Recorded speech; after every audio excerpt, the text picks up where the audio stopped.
ሰላም ጤና ይስጥልኝ የተወደዳችሁ የሶሎዳ ሚዲያ አድማጭ ቤተሰቦቻችን ለዛሬ ለሐሙስ ሐምሌ 9 2018 ዓ.ም ያዘጋጀናቸው ሀገራዊና ዓለም አቀፋዊ የዜና መረጃዎቻችን ይዘንላችሁ ቀርበናል። እነዚህ አዳዲስ ትኩስና ወቅታዊ ሀገራዊና ዓለም አቀፋዊ የዜና መረጃዎቻችን እስከ መጨረሻው እየተከታተላችሁ ከኛ ጋር አብራችሁ እንድትቆዩ ከወዲሁ በታላቅ አክብሮት ጋብዛለሁ። መልካም ቆይታ። የህወሓት ወታደራዊ አመራሮች የራሳቸው ሴት ወታደሮችን መድፈራቸው በምርመራ ተጋለጠ። የህወሓትን ጭካኔ የሚያስረዱ ተጨማሪ መረጃዎች እየወጡ ይገኛሉ። ህወሓት ከ2013 ዓ.ም እስከ 2015 ዓ.ም በተካሄደው በሰሜኑ ጦርነት ወቅት የገዛ ሴት ወታደሮች ላይ ጾታዊ ጥቃት ይፈጽም እንደነበር አንድ የምርመራ ሪፖርት አጋልጧል። ዘኒው ሂውማኒቴሪያን ይህንን በተመለከተ አስደንጋጭ የምርመራ ሪፖርትም ይፋ አድርጓል። ዘኒው ሂውማኒቴሪያን ባወጣው በዚህ ሪፖርቱ በሰሜኑ ጦርነት ወቅት የህወሓት ታጣቂ ኃይልን የተቀላቀሉ የትግራይ ሴት ታጣቂዎች በከፍተኛ የቡድኑ ወታደራዊ አመራሮች ተደፍረዋል፣ ጾታዊ ጥቃት ተፈጽሞባቸዋል ሲል ይፋ አድርጓል። ከዚህ ቀደም የተደረጉ አብዛኞቹ የሰብአዊ መብት ጥሰት ዘገባዎች ትኩረት አድርገው የነበሩት በመከላከያ ሰራዊት፣ በኤርትራ ሰራዊትና በአማራ ታጣቂዎች ተፈጽመዋል በሚባሉ ጥቃቶች ላይ የነበረ ቢሆንም አዲሱ መረጃ ግን በትግራይ የጦር አዛዦች የተፈጸሙ የውስጥ ጥቃቶችም ይፋ አድርጓል። በዚህ የህወሓት ኃይል ውስጥ ያገለገሉ ሴቶች እንደ አውሮፓውያን አቆጣጠር ከ2020 እስከ 2022 ወይም በኢትዮጵያውያን አቆጣጠር ከ2013 እስከ 2015 ዓ.ም በተካሄደው ግጭት ወቅት በራሳቸው በህወሓት ጦር አዛዦች እጅ የደረሰባቸውን የጾታ ጥቃት በይፋ መናገርም ጀምረዋል። ዘኒው ሂውማኒታሪያን ያነጋገራቸው ወደ 2 ደርዘን ማለትም 24 የሚጠጉ የቀድሞ የትግራይ ሰራዊት ሴት አባላት እንደገለጹት የሰራዊቱ ከፍተኛ አመራሮች እነዚህን ወንጀሎችን ላይ ያሉበት ምክንያት ጥቃቶቹ ማመን በጠላት ላይ የሚደረገውን የጦርነት ተነሳሽነት ያዳክማል ወይንም የጠላትን ግፍ ያሳንሳል በሚል እምነት እንደነበር አረጋግጠዋል። ሴቶች ከጠቅላላው የትግራይ ታጣቂ ኃይል ውስጥ 30% ያህሉ የሚሸፍኑ የነበረ ነበርም ተብሏል። ሆኖም ራህዋ የተባለች ከፍተኛ የሰራዊቱ ሴት አባል እንደመሰከረችው ከፍተኛ ቁጥር ቢኖራቸውም በሰራዊቱ ውስጥ የነበረው ድባብ ግን ለሴቶች አስቸጋሪና ጠላትነት የሰፈነበት ነበር ብላለች። ስለ ጉዳዩ በቂ ትኩረት ያልሰጠነው ይህንን ማድረጋቸው ጠላት እየፈጸመው ያለውን ግፍ የሚያሳንስ መስሎት ስለተሰማን ነው የሚል ምላሽ ከአንድ የቀድሞ ሴት ተዋጊ የተወሰደ ምስክርነት እንዳገኘ ዘኒው ሂውማኒቴሪያንም አስታውቋል። በሪፖርቱ ላይ በግልጽ ከተቀመጡት ምስክርነቶች መካከል ስሟ የተቀየረው የትርሃስ ምስክርነት በሰራዊቱ ውስጥ ይፈጸም የነበረውን የስልጣን አግባብ መጠቀምና ዘግናኝ ወሲባዊ ጥቃቶች በግልጽ የሚያሳይ ነው ተብሏል። ትምህርቷን አቋርጣ ሰራዊቱን የተቀላቀለችበት ምክንያት በህዳር 2013 ዓ.ም ጦርነቱ ሲቀሰቀስ ትርሃስ በመቀሌ ከተማ የነርሲንግ ተማሪ ነበረች። ትምህርቷን ትታ የትግራይ ታጣቂዎችን ተቀላቀለች። ስልጠና በጀመረች በመጀመሪያዎቹ ጥቂት ወራት ውስጥ ነገሮች መደበኛ ቢመስሉም አንድ ቀን ግን እሷና ሌሎች ሴት ሰልጣኞች ከመቀሌ ከተማ ወጣ ብሎ በሚገኘው የምድብ ጦር ሰፈር ውስጥ ለስብሰባ እንዲጠሩም ተደረገ። አዳራሹ እርሷ ቀድማ ከምታስበው በላይ በሴት ታጣቂዎች የተጨናነቀ የነበረ ሲሆን በአዳራሹ ውስጥ የነበሩት ወንዶች 2 ከፍተኛ የጦር አዛዦች ብቻም ነበሩ። የስብሰባው ዋና ዓላማ ሴት ተዋጊዎች በትግራይ ታጣቂ ውስጥ እያጋጠሟቸው ስላሉት መሰናክሎች በነፃነት እንዲናገሩ እድል ለመስጠት ተብሎ የተዘጋጀም ነበር ብላለች። መጀመሪያ ላይ የቀረቡት ቅሬታዎች እንደ ስንቅና ቁሳቁስ እጥረት እንዲሁም የአደረጃጀት ጉድለቶች ባሉ ጉዳዮች ላይ ያተኮሩ እንደነበርም ገልጻለች።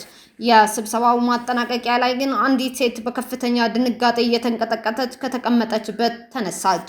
የደረሰባትን በደል አዳራሹ ስታጋራ የነበረው ድባብ ሙሉ በሙሉም አረገበው። ይህቺ ተዋጊ እንደመሰከረችው በአንድ ክፍለ ጦር ውስጥ የሚገኝ የትግራይ ኮሎኔል ሴቶችን ወደ ሰራዊቱ ይመለምላል። ሆኖም ወደ ስልጠና ከመውሰድ ይልቅ ማደንዘዣ እጽ በመስጠት አስገድደው ይደፍራቸውም ነበር። ከተደፈሩት ሰለባዎች መካከል አንዳንዶቹ እድሜያቸው ገና 12 ዓመት የሆኑ ህፃናት ሲሆኑ ሌሎች ደግሞ የወንጀሉን ፈጻሚ እናት ሊሆኑ የሚችሉ አረጋውያን ነበሩም ተብሏል።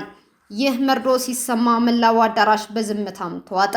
በጥቃቱ ሳቢያ የቆሰሉ ሴቶች የፈጸመባትን ወንጀል ለበላይ አካል አሳልፈው እንዳይሰጡና እንዳያጋልጡት በመስጋት ሕክምናቸውን ሳይጨርሱ ቀድመው ወደ የክፍለ ጦራቸው እንዲመለሱ ይደረግ ነበር ስትል ትርሃስ የተባለችው የቀድሞ ታጣቂ ምስክርነቷን ለዘኒው ሂውማኒታሪያን ሰጥታለች።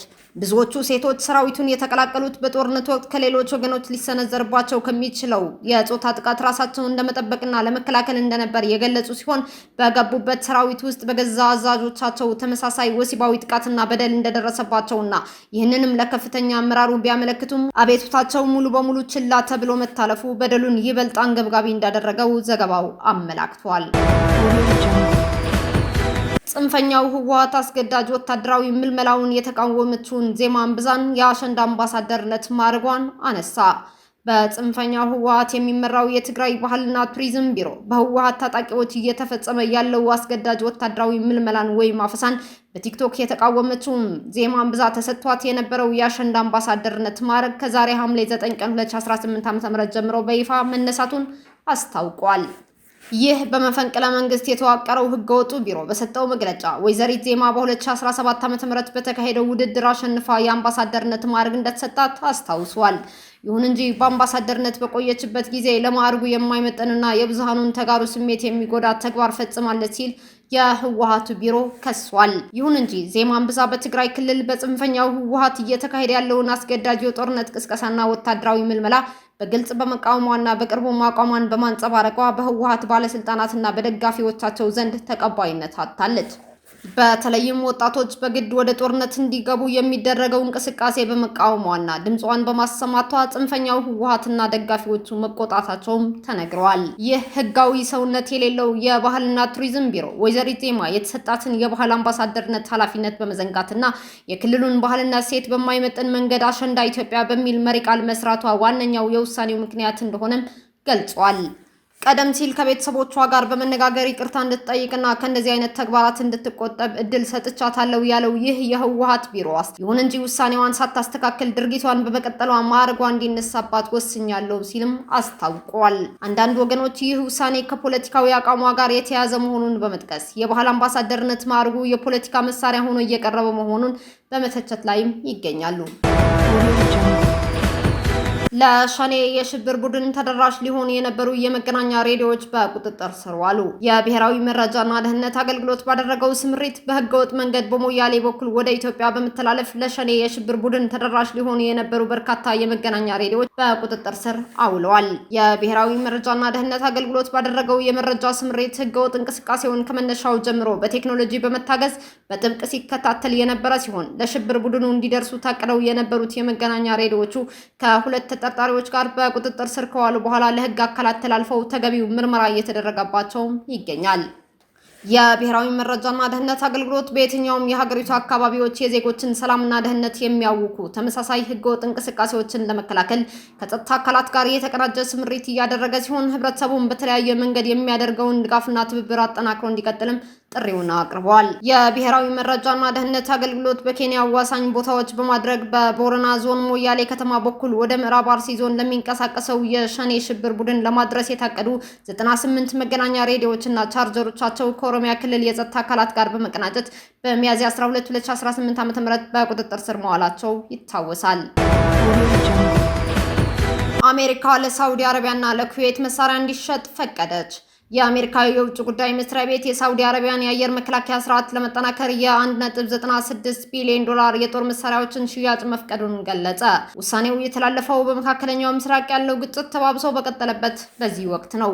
ሚኒስቴሩ ባወጣው መግለጫ የጦር መሳሪያ ሽያጩ የኔቶ አባል ያልሆነችውን ቁልፍ አጋር በጸጥታ በማጠናከር የአሜሪካን የውጭ ጉዳይ ፖሊሲና ብሔራዊ የደህንነት ዓላማዎችን ይደግፋል ብለዋል። ሳውዲ አረቢያ በፋርስ ባህረ ሰላጤ ቀጠና ላለው ፖለቲካዊና ኢኮኖሚያዊ መረጋጋት ወሳኝ ሚና እንደምትጫወትም መግለጫው ጠቅሷል። መግለጫው ጨምሮም ለሳውዲ አረቢያ የቀረበው ስምምነት ለአየር በአየርና ከአየር ወደ ምድር ለሚደረጉ ዘመቻዎች የሚውሉ ዘመናዊ የጦር መሳሪያ ስርዓትን ጨምሮ ተኳሽና ሌሎች መለዋወጫዎች፣ ስልጠናና የሎጂስቲክ ድጋፍን ያካትታል። የውጭ ጉዳይ መስሪያ ቤቱ ለኩዌት ለጦር አውሮፕላኖች ቴክኒካዊ ድጋፍ የሚውል የ$484 ሚሊዮን ድጋፍም አጽድቋል። ከኩዌት ጋር የተደረሰው የመሳሪያ ሽያጭ ስምምነት ቴክኒካዊ ድጋፍና ለሲ-17 አውሮፕላን የሚውሉ መለዋወጫዎችን፣ የጥገና አገልግሎት፣ ሶፍትዌር፣ ስልጠና እና ሎጂስቲክ አገልግሎቶችንም ያካትታል።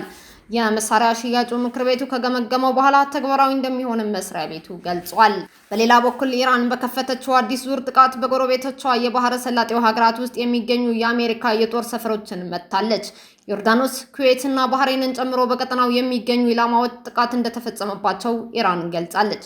የኢራን ጦር ሌሊት ላይ በፈጸመው ጥቃት ዮርዳኖስ ውስጥ የሚገኙ የአሜሪካ ሰራዊት የግንኙነት ስርዓቶችና የነዳጅ ማጠራቀሚያዎችን መምታቱን እንዳስታወቀ ታስኒም የዜና ወኪል ዘግበዋል።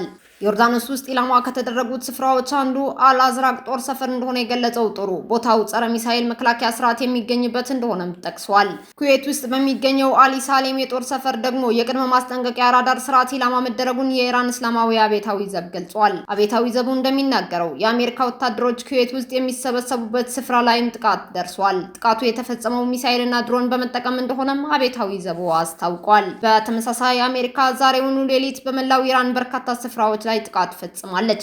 ለ6 ሰዓታት የቆየው ጥቃት ኢራን በሆርሙዝ ሰርጥ ንጹሃን ባህርተኞችን ስጋት ላይ ለመጣል ያላትን አቅም ያዳከመ እንደሆነም የአሜሪካ ጦር ገልጿል ሲል የዘገበው ቢቢሲ ነው።